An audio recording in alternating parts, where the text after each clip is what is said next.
Week 8 college football breakdown here. Very notable game Saturday night in the SEC. You got Mississippi State traveling to Tuscaloosa and taking on Alabama, who's obviously coming off that heartbreaking loss in Neyland Stadium to Tennessee. Seeing Bama at home is a 21-point favorite in this spot, and a total at 61.5. I think a lot of people, their justification for betting Alabama would be, well, you're getting Nick Saban off a loss. And obviously Bama doesn't lose, 2 straight games or whatever.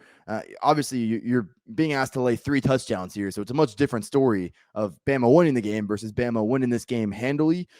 I do think I'll be on Alabama minus 21 in this game, but what happened last week, I'm not saying it has nothing to do with it. There's certainly credence to this being a bounce back spot for Alabama. I'll say 2 other things, though. This is not a good spot for Mississippi State. It's their second straight road game. And they also lost last week at Kentucky. Mike Leach, he's gone up against Bama twice since taking that Mississippi State job, and they failed to reach the end zone once.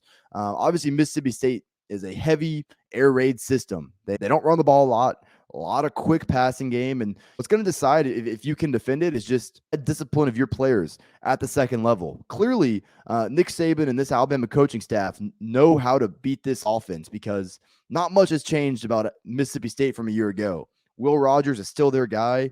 He's put up basically identical numbers as to what he did last year. They got a lot of the same weapons. Not much has changed about Mississippi State other than they're a lot more experienced probably now than they were last year. And so maybe that does lead to slight improvement.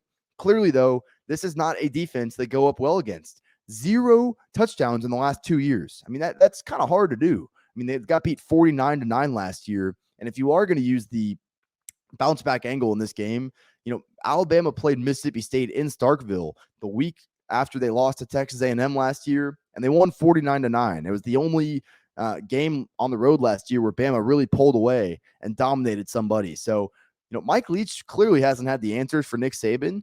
And I just haven't seen enough improvement from this Mississippi State team to think that now things are suddenly going to change. Now you're playing in Tuscaloosa. So I do think Mississippi State's better defensively than people give them credit for. They haven't been as consistent in stopping the run as I thought they were going to be. And if you're going to stop this Alabama offense, can't have too many question marks defensively. You're going up against the Heisman Trophy winner from last year and Bryce Young. They've gotten a lot better, a lot more explosive at least in that run game with Jahmyr Gibbs. I even like the way Jason McClellan has run the ball. No, they don't have a Devontae Smith on this team. No, they don't have a Jamison Williams on this team.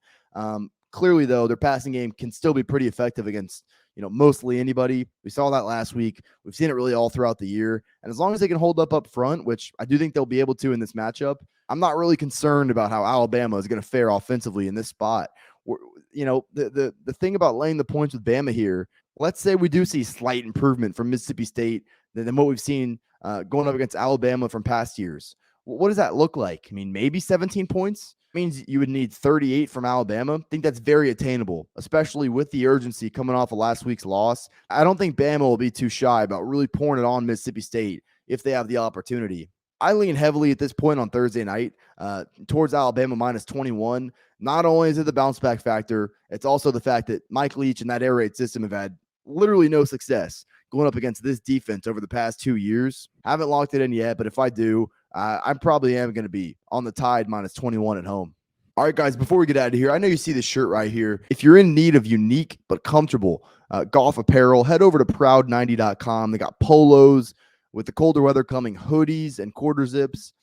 Recently added a ladies line. Proud 90's got all your golf apparel needs. Browse their selection, and if you see anything you like at checkout, use code Fordham. It's going to get you 15% off your entire order. That's code Fordham is going to get you 15% off your order at proud90.com. Support me, support Proud90, proud90.com.